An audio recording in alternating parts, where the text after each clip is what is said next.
అబ్బా ఈరోజు వ్యాపారం పల్లె జరిగింది. మావా ఒక మంచి ప్యాంటు చూపి మావా.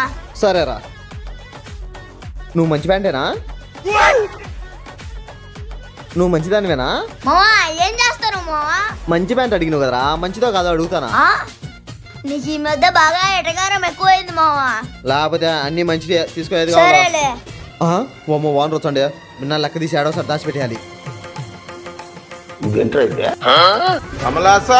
రేయ్ ఎరా ఎంత జరిగింది వ్యాపారం? 2000 వచ్చిందన్నా. ఏంది 2000? నేను నమ్మనరా అన్నా, నీతికి నిజాయితీకి మారిపోయారన్నా నేను. నన్ను అనుమానిస్తా. ఊరుకో ఎద్దులో ఉన్నావు, ఏడిస్తే దరిద్రంగా ఉంటది. ఏం బాబు చెప్పేం కావాలి? అన్నా నాకు ఆ ప్యాంటు కావాలన్నా. రే ఆ ప్యాంట్ అండి, రే ఆ ప్యాంట్ అండి రా. సరే అన్నా. పరమ దుర్మార్గుడు సార్ వీడు. ఎంతన్నా? 500 బాబు. ఇదో అన్నా. సరే వీళ్ళు ఎవరురా నువ్వు ఇంత టాలెంటెడ్ ఉన్నావు?